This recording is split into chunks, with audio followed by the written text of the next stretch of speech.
rise for universal invocation.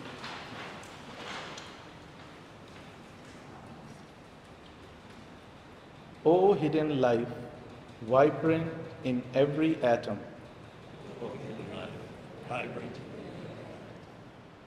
O hidden light, shining in every creature. shining, O hidden love, embracing all in oneness. love, embracing all life. May each who feels himself as one with thee Each who feels himself as one, know he is therefore one with every other. know who is therefore one with every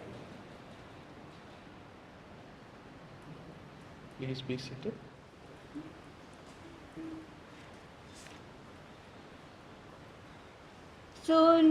सुनिवसन्त आगमन मुदित जग हर्ष चहूँ दिशि छाई सुनिवसन्त आगमन मुदित जग हर्ष चहूँ दिशि छाई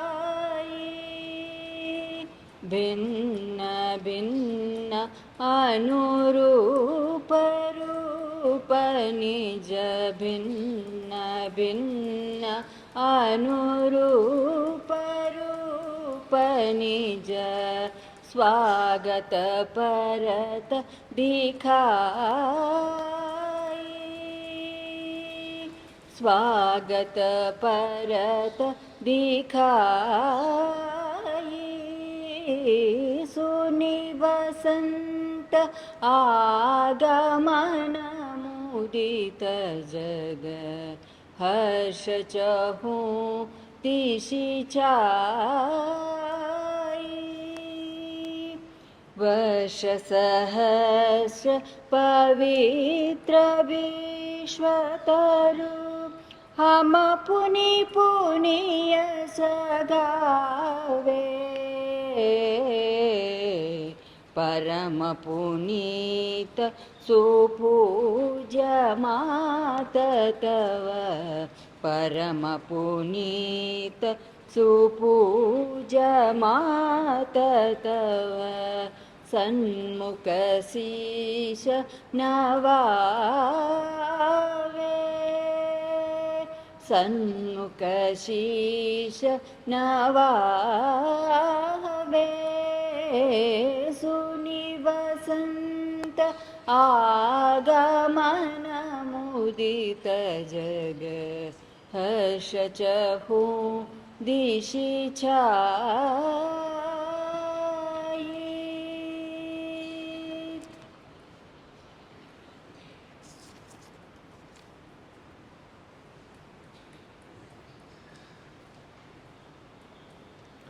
Thank you very much to Jaishree ji for delighting us with Suniva Santa, one of the various songs dedicated to and inspiring in Annie Besant. And it is my pleasure to welcome you all to the celebration of Annie Besant's 176th anniversary. Annie Besant, as we may know, she was born in Ireland, but she considered India as her home, as her land. And she worked and lived here for a big part of her life, working in education, for equality of women, people in need, trying to get a common understanding between the different faiths and so on. She was even called the Diamond Soul, but I'm not going to go in detail through her life since we will have the talk of our president, Tim Boyd. However, since we just recited the universal invocation that was written by Annie Besant exactly 100 years ago on 1923, I just want to point that these words that she has shared with the world are really, or we can really see, we can get to know a little bit of her spiritual dimension, her interest by this search of the unity of life, and we can get an idea of what kind of person she was, the greatness of that person who is today the center of our celebration. And this mantra of the unity, as some people call it, is something that somehow takes us to approach the truth. And what I am talking about the truth, because Annie Besant herself mentioned the word true in her epitaph. She said, "I ask no other epitaph on my tongue, but she tried to follow truth." That was her epitaph. She tried to follow truth. This reminds us also the words of the masters in their letters. Try, try, try. So with this thought, I want to welcome you all once more to this evening. And I also want to introduce the Adyar choir, who has prepared a couple of mantras to share with us today. Before the choir comes here, I request Ms. Erika to tell us a little bit about the meaning of these mantras. So please, Erika.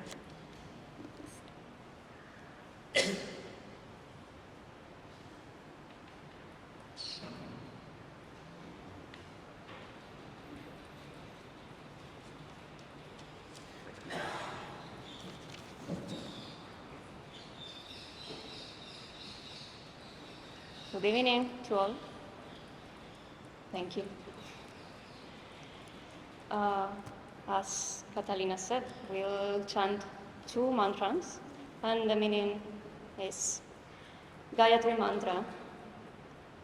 This mantra has three aspects. First, to quiet ourselves. Second, to open and align ourselves with the divine light. Third, to meditate on that. Each part is about the different states of consciousness, from the universal forces till our individual manifestation. The second mantra is a purification mantra. This mantra is to purify ourselves, our koshas, the elements that we are as air and water. Our qualities like sound, touch, and color. Our expressions as beings, like thoughts, words, and our inner and supreme self.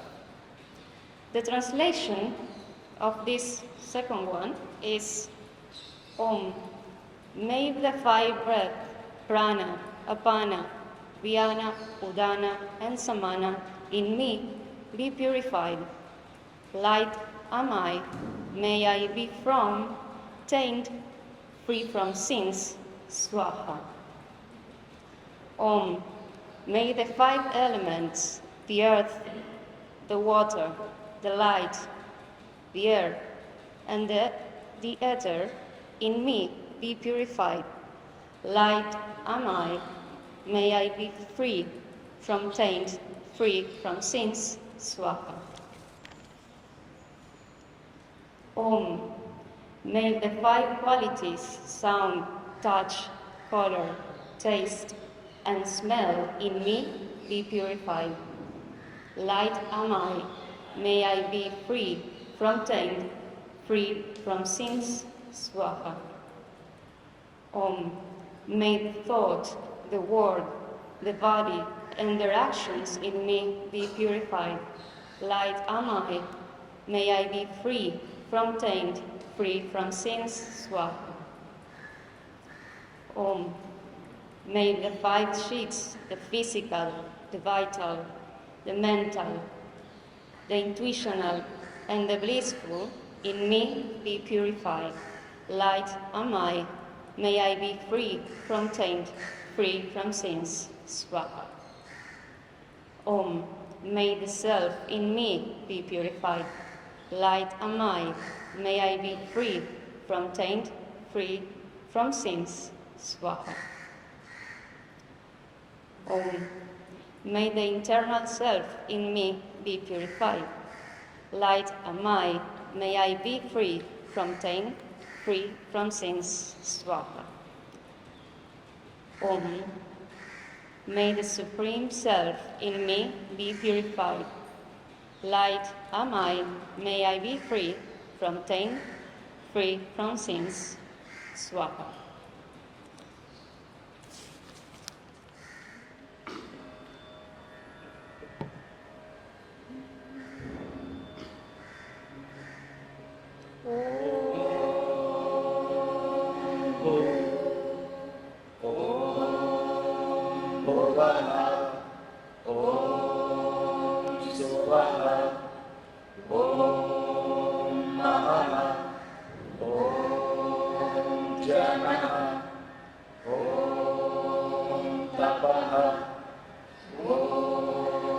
Satyam Om Tatsaviturvarenyam Bhargo Devasya Dhimahi Dhiyo Yo Nah Prachodayat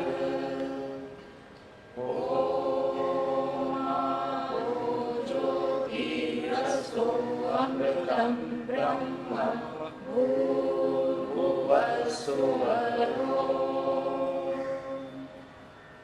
Om Pranapana Vyana Udana Samana Me Shuddhyantam Jyotiraham Viraja Vipama Bhuyasam Swaha Om Prithvya Tejvaya Kasha Me Shuddhyantam Jyotiraham Viraja Vipama Bhuyasam Swaha Om Shabda Sparsha Rupa Sagandha Me Shuddhyantam Jyotiraham Viraja Vipama Bhuyasam Swaha Om Manovakaya Karmani Me Shuddhyantam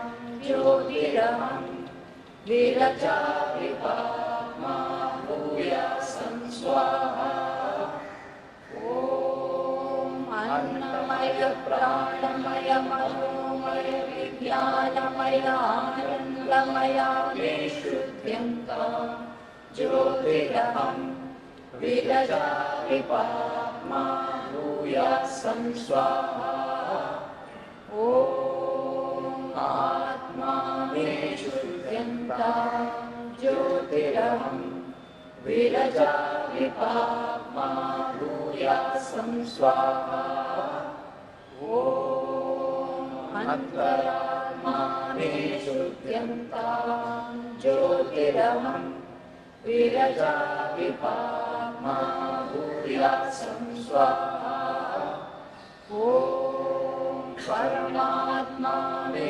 Shuddhyantam Jyotiraham Viraja Vipama Bhuyasam Swaha Om Shanti Shanti Shanti.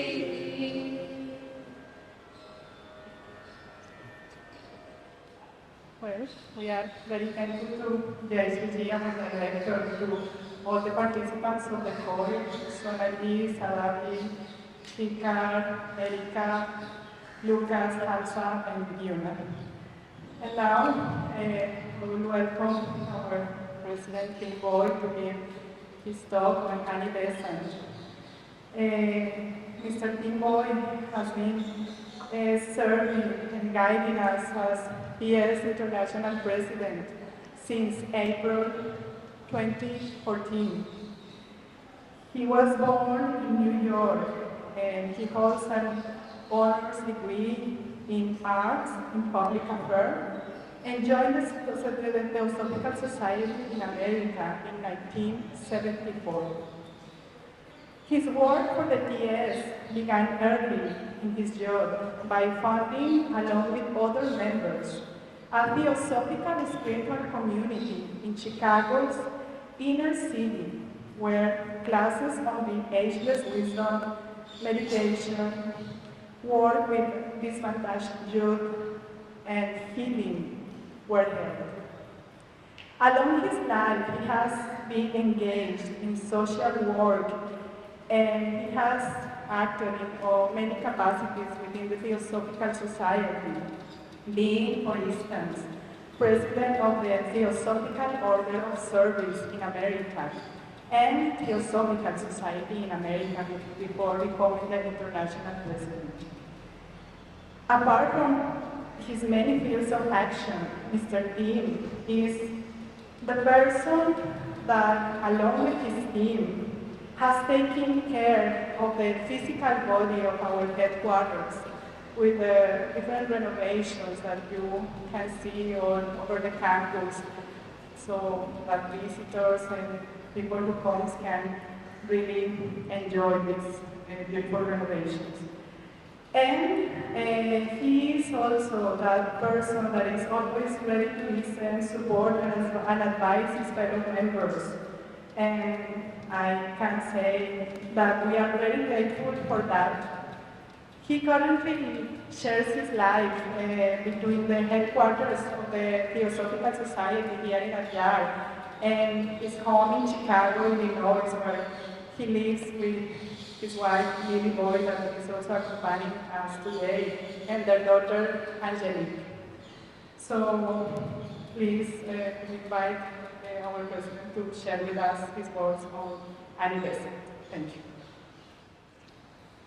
Well, I'd like to thank our choir for preparing us for this program, and thank Catalina for a generous introduction. And thanks to all of you also for joining us here today to celebrate the life of someone who was not just important to this Theosophical Society, although clearly she was. I travel many places, and very often there are people who, when I tell them I'm a member of the Theosophical Society, they recognize it more quickly as the Besant Society. She was just that active. But it's a good thing always, and I'm always quite appreciative of the opportunity to take a few minutes at least to talk and to remember, really. It's a good thing to remember people who are or were great in the way that they live their lives. There are many giants who have been among us during our time here on earth, and those people, when we celebrate them, and today is her 176th birth date, you celebrate those people, you speak about greatness. In some way it brings us a little bit closer. In some way it makes it possible for us to feel a more ready connection with not just what has come before, but with the potential that she spent her life trying to indicate to us. Not just the potential for herself, but in Annie Besant's case, the potential for humanity. The potential for this nation of India, specifically for the last part of her life. So, greatness is what we're here to consider and to find whatever our connection to that might be. It's somehow a little bit of a daunting thing when we talk about people such as Annie Besant. Today I'm not going to go into all of the various things that she did. It takes too long. Now, quite honestly, this being her birthday, I tend to be here in Adyar at this time every year. So probably 5, 6, maybe even 7 times in the past, I have stood before you and spoken about Annie Besant. Probably any other subject, if I had been asked to speak about it, I would decline the second lecture after having given the first, because basically you run out. In her case, when she was eulogized on her passing, one of the ways she was described was as a diamond soul. Diamond because of the purity of the gem, the strength of the gem, but also because it is so multifaceted. So just in terms of the things that she did here, not just at this headquarters, but here in India, she was a woman who founded not just schools, but schools of all types. Education was something that she felt was paramount. And again, with her view of herself as a daughter of India, education for the people of this place she found to be something that was exceedingly important. So she founded schools, she founded colleges, universities. And beyond just the nature of the academics, it was also something that she focused very much on women's education, something that was overlooked, and perhaps even we might be able to say something to that degree presently. But that was one of her focuses. In her thinking and what she could see as the potential for this nation in the future, she knew that it was something that needed to build itself. So she laid foundations to build a future India that did not exist during her time, but which she could foresee coming. India during her time, of course, was under the colonial rule of the British. And so this kind of movement that was growing in India for a greater share of voice in its own direction was something she directly participated in. But to her, it wasn't enough to say that we need a voice. To her, she was the very first one to proclaim and to organize toward the idea that it's not just about a greater voice, it's about the self-determination of this nation, of this people. Home rule was what she stepped out when others were afraid to say the word. She was the one who took the forefront with that. And of course, along with that comes credit, and along with that, in her case, came arrest, confinement. Out of that confinement, it created a movement all across India of outrage that someone can ask for a people to have a voice in determining their own present and future. And out of that, she had to be released. She became the president, the first woman president of the India National Congress. I mean, and still we're talking about the accolades and we're just scratching the surface. She was an author. Probably, I tried to count it, honestly. I wanted to be as accurate as possible. I can tell you that she wrote more than 50 books during her lifetime, hundreds of articles and pamphlets. She founded the Young Men's India Association, not just as a recreational activity for young people, but because she could see again that this nation of India was rising and it needed to have trained people to step into leadership positions. The Young Men's India Association was a training ground. Consciously so, not accidentally, for the future India. The list goes on and on. In terms of this place, when she came here, she expanded this campus. Within 3 years, she expanded it to its present dimensions, from about 20 acres to almost 300. She did similar things all around the world.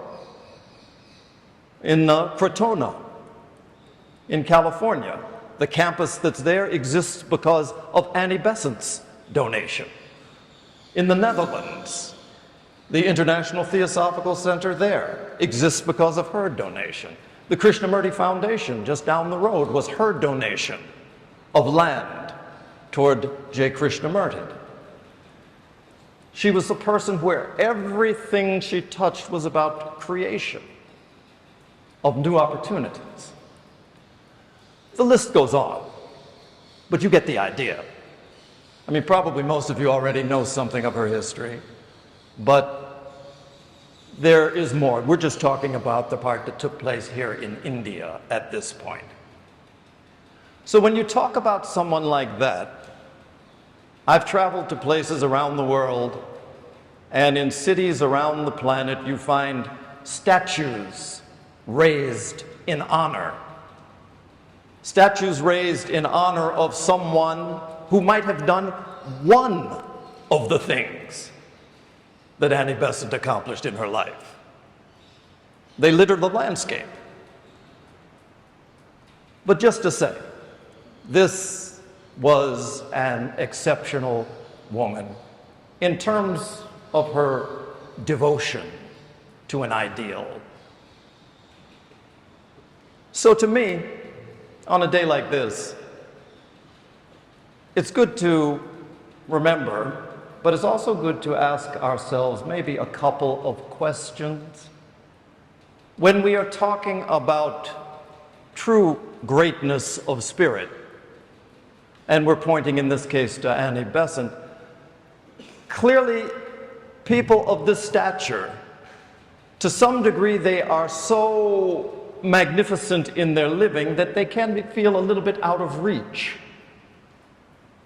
What is it in a life of such a person of such stature, with which I can connect?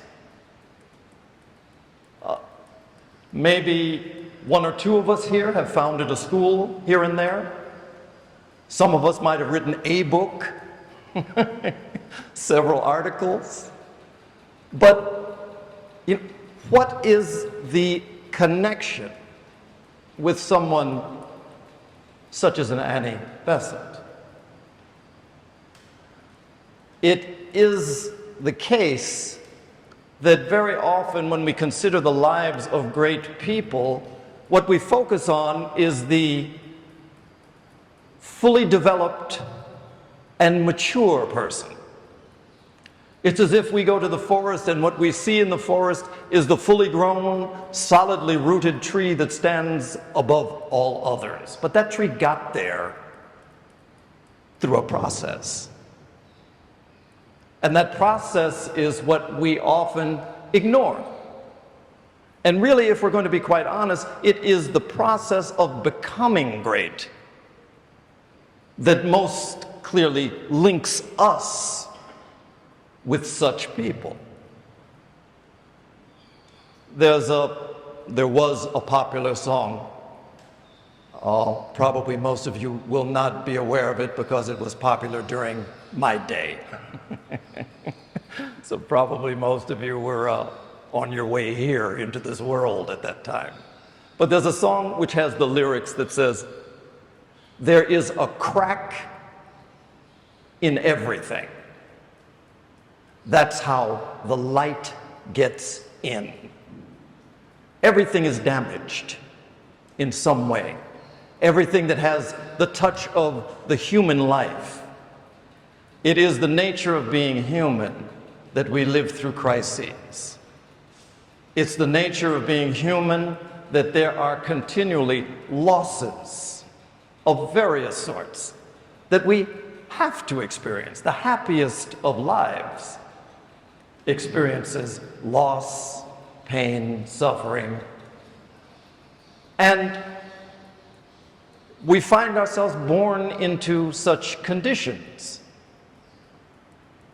Martin Luther King, he was a man who was no stranger to difficulties and to troubles.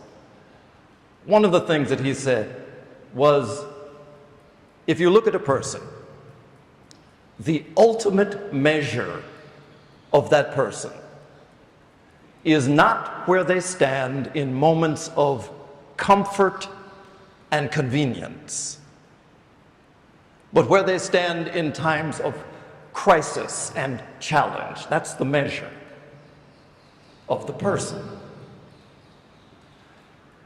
If we look at the history of the Theosophical Society, is an organization that focuses on the spiritual dimension primarily. If you look to the life of any light bringer historically, in every case, crisis and challenge is what brought them to the condition to be able to see and to give light to the world. Arjuna, the Bhagavad Gita is based on, it begins with the despondency of a warrior who will not fight a war, a righteous war. No despondency, no Gita. His despondency was the soil from which he grew. The Buddha was a prince. He had everything at home in his palace home. But when he found that there was such a thing as old age, sickness, death, and that he too was in line for that experience, it set up a confusion in him. What does he do? His choice was to leave the palace and try to solve this problem. But it was the challenge, the crisis that he experienced. Jesus Christ, abused, tortured, ultimately crucified. But probably the moment that was the most painful for him was the moment prior to his crucifixion. A time when he was aware of what was coming to him. And he called upon the people who were closest to him to accompany him in this deep moment of need and of prayer. To accompany him to pray in the Garden of Gethsemane. And there, he tried to bring himself to face this fate that awaited him. And in that trying, relying on the strength of his friends and disciples, when he turned to look, all of them were sleeping. The best among them were asleep in his moment of deepest need. And out of this crisis came his own resolution, which allowed him to face whatever it was that lay ahead. Crisis. These are the things that define all of us. Not how we're doing with a pocket full of money and a sunny day. How it is we respond when the most deep sorts of challenges come upon us. Annie Besant. Again, the greatness of the woman didn't come just by birth. One of the features of birth is this. Whether we buy into the idea of reincarnation, or whether you think of it as just a single life, there is a pattern that everyone enters into. The soul, if you believe in a soul, comes into the body and finds itself surrounded by certain conditions. You have a family, you have a religion, you have a nation. You have many things that set up limits. You have a culture. The culture of southern India is different than the culture of northern India. Certainly different from where I come from in New York. All of these things are, in many ways, limiting factors to shape our awareness. But for many, they are even factors that stunt a person's growth and expression. There is this parable that is given in one of the scriptures of the world about this soul much like a seed. And the seed is planted, but it all depends on the soil. How it comes up and whether it comes up. You throw it on rocky soil, it doesn't grow. You throw it into a patch of weeds, it's overwhelmed. You put it in good soil and you get the wonderful crops that show themselves. But there are people among us who find themselves planted in difficult situations. and somehow manage. There is some strength, there is some connection to a higher intelligence, a higher consciousness that they are able to access that causes them to grow. And not just to grow, difficulties become a catalyst to growth rather than a suppression. This is what we look at with Annie Besant, just a couple of the things in her life that she had to face, had to overcome. Much like all of us, there is the very familiar character that accompanies all of us through life, and that is the certainty of death. She had to face it very early. Her father, whom she loved dearly, at 4 years old, he died when Annie Besant was 4 years old. Not only was it a challenge for her, but for her family. She was solidly middle class. A father who was a doctor suddenly dies, and the mother is thrown into financial straits, the entire family. The future that would have been hers is taken away with one breath that failed to occur.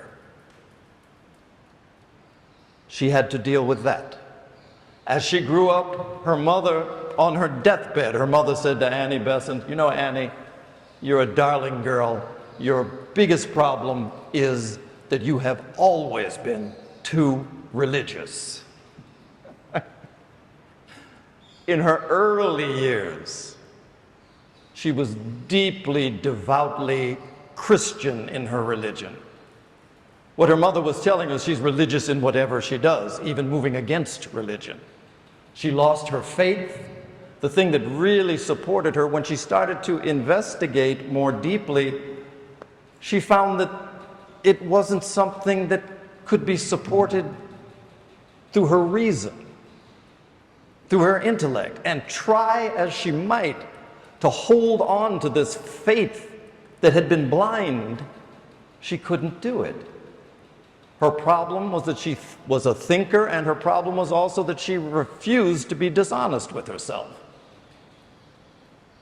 So the bedrock of her existence, her faith, slipped away. She was married at an early age, 20 years old, and in her autobiography, and those who know her, she was completely unprepared for married life. Her mother sheltered her so completely that all of the shocks of what it involved just were something completely new to her. But the good point for her initially was that her husband was a Christian minister. And this is something where she could view herself being a soldier for the faith, side by side with this man. This man who, as it turned out to be abusive. Christian minister, but abusive husband. Within a very short time, she had 2 children and had to raise them. It was a very different time for a woman to be alive, where the rights and the liberties of women were encroached by the church and the state in England. Church and state were one thing. Laws were formed by the church for the state. So she had that to fight. But she soldiered on. And the way she met each of these crises, in her autobiography, she writes about probably what is the most challenging period in her life. Unable to separate herself from this husband, facing all that came with that life, now also losing the support of the religious faith that she once had, she found herself in a very, very dark place. So much so that she wrote about how she not just considered taking her own life. It seemed to her that that was the only pathway that could lead her to some sense of peace. This world showed no signs of providing it. In her autobiography, she talks about how she got right to the point. She had a bottle in her hand, which she uncorked to take this eternal sleep. And she said at that point is when something changed for her. Well, she describes it, she heard a voice that said clearly to her, it said, "Oh, coward." And then it repeated it, "Coward, you that would think of yourself as a martyr for humanity are unable to bear a few years of suffering." She said that was something that she threw the bottle away. She was able to kind of wait and work. But in her work, it ended up, of course, with her being separated from her husband. She had her daughter to raise with her. Because she saw so many social ills in the landscape of England of the 1800s, she set to work to try to right those, and in that process found herself with many adversaries. In that process, she recognized that poor families were denied any sort of reproductive information, something that's rather basic in the world today. So you would have families that could barely feed 2 people with 11 children and encouraged to continue.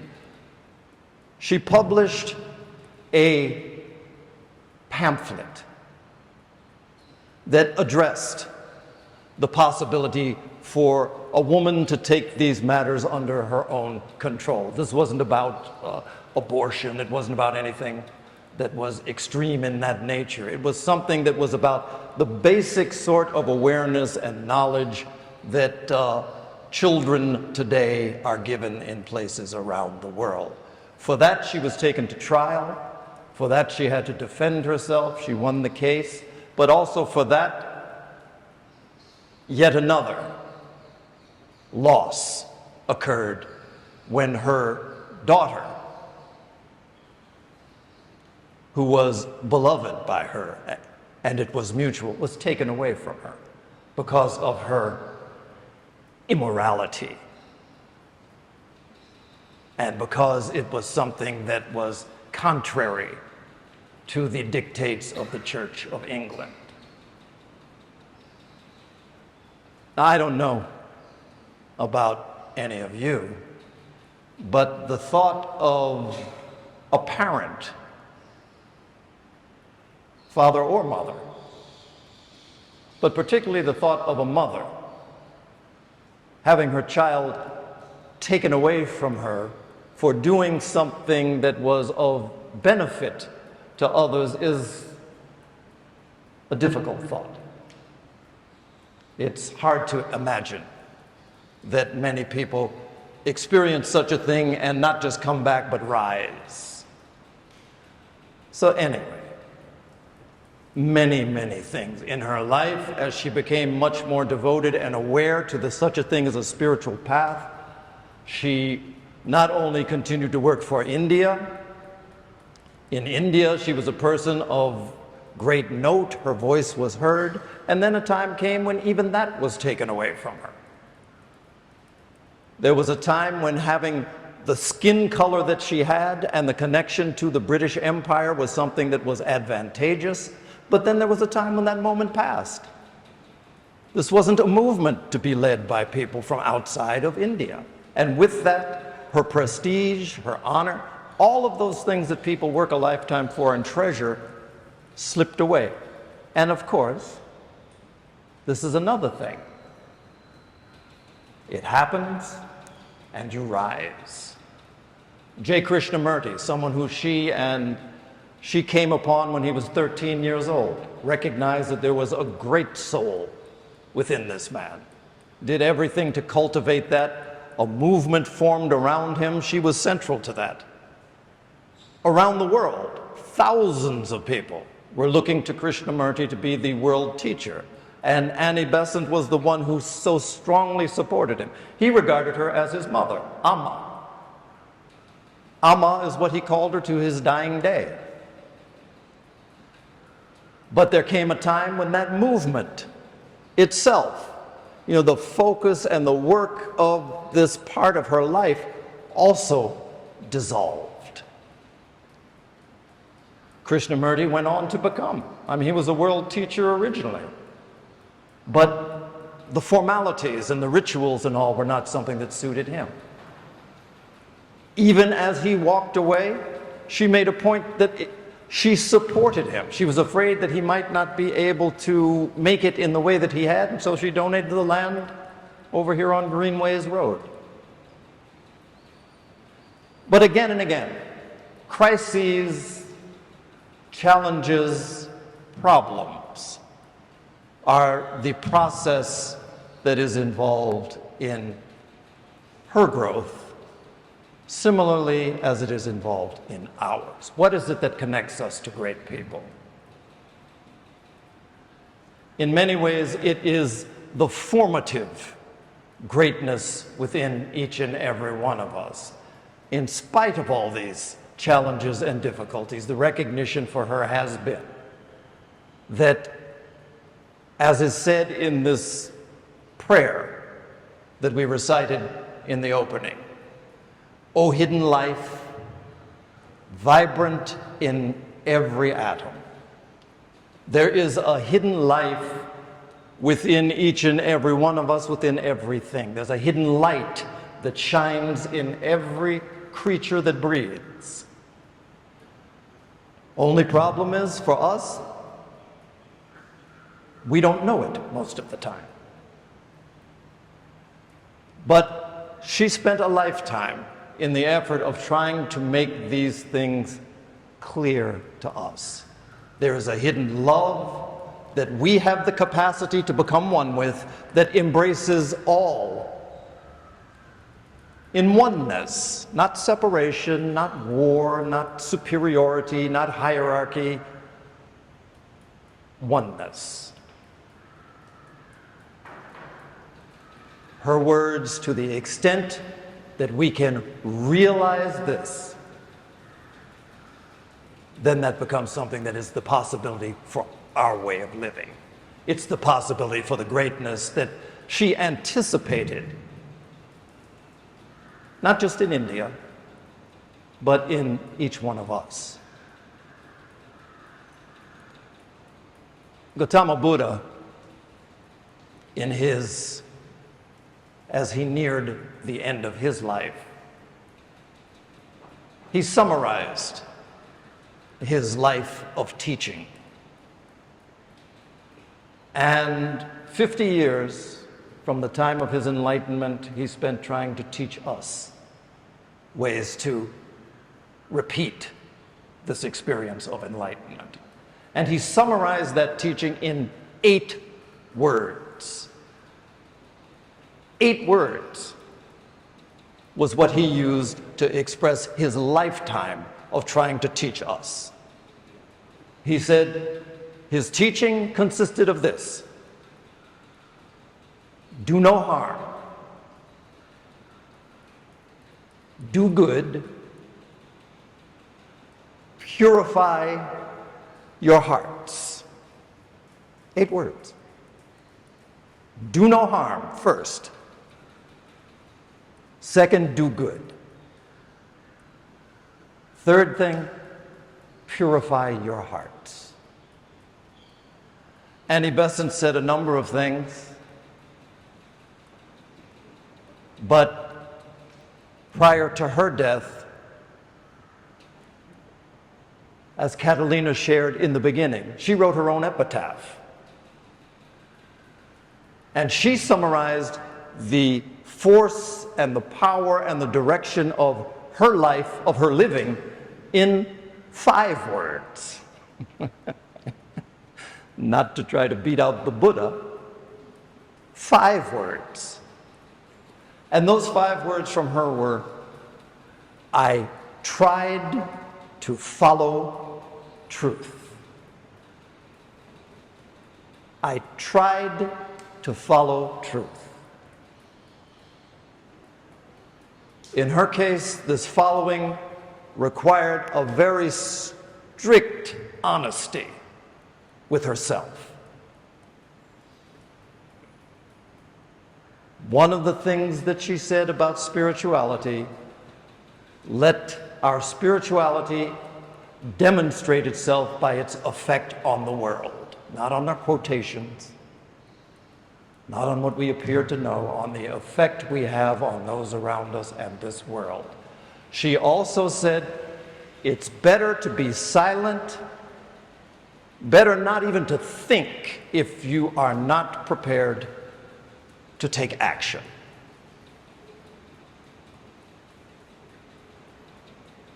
Just a few memories about a truly great soul, Annie Besant, on this, her birthday. So again, I thank you all for taking the time. We're all busy, but we took time for something. And taking the time and giving your attention, that's even more appreciated. Giving your attention to something that has the potential for the sublime.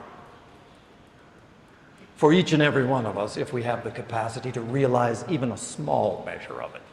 Doesn't take a lot. Thank you.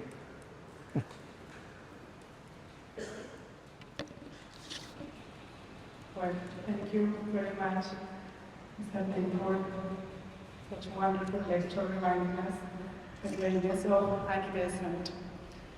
And now I invite Ms. Nancy Secrest, who is the International Treasurer, International Secretary of the Theosophical Order of Service, to make an announcement.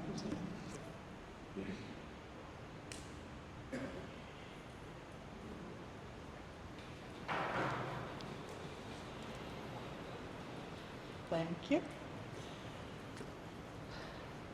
Well, if you read the program for today, you saw in that program that this is the place where we're going to present the Annie Besant Award.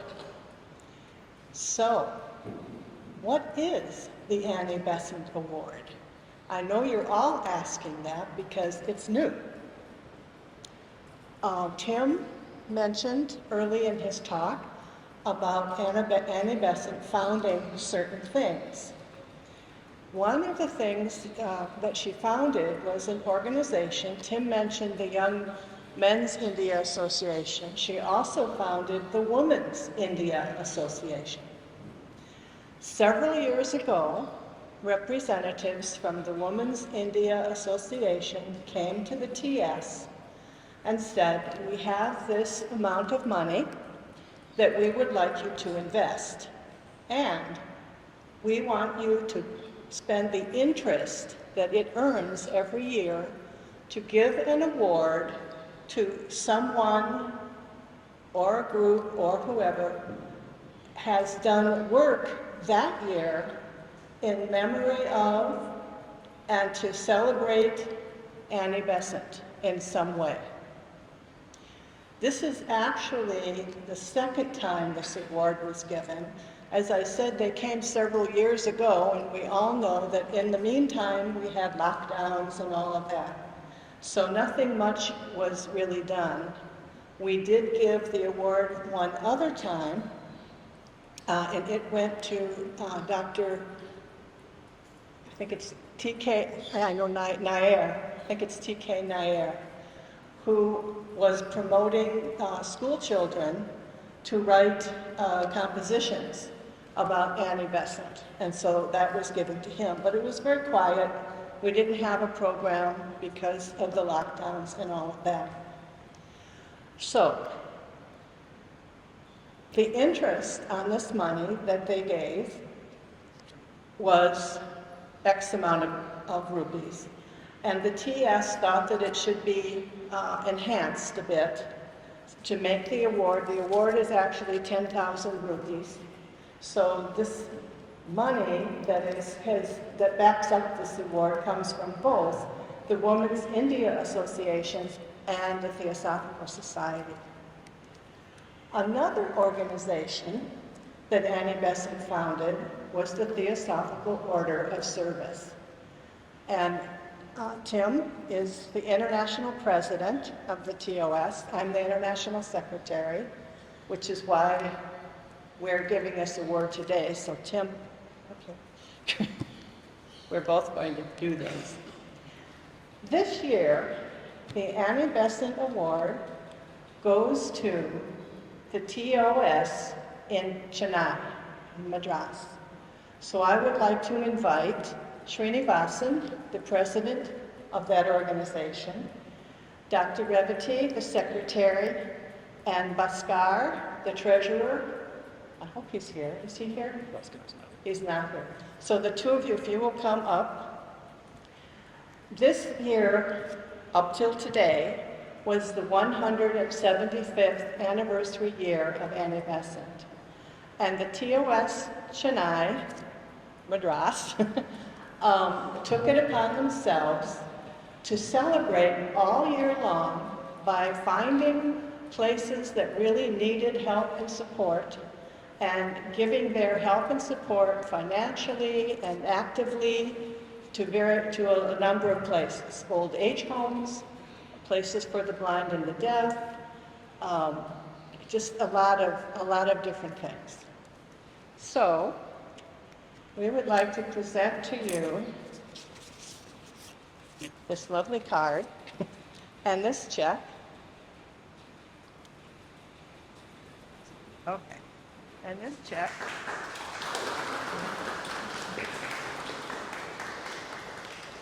For all of your work this year.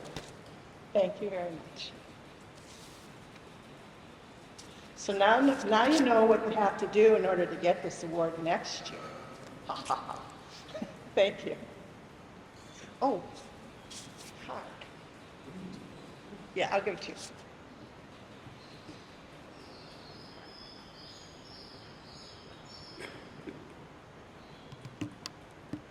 Thank you, and congratulations to the Theosophical Order of Service in Chennai.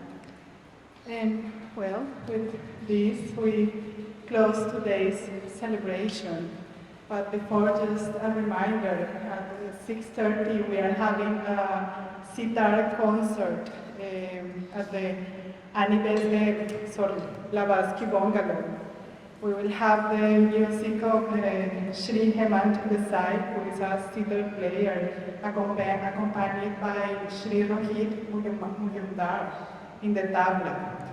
So, right after this meeting ends, you can walk towards Blavatsky Bungalow and enjoy the program.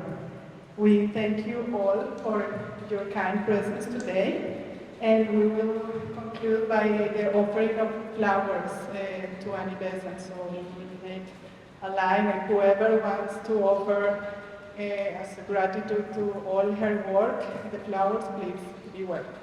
Thank you very much.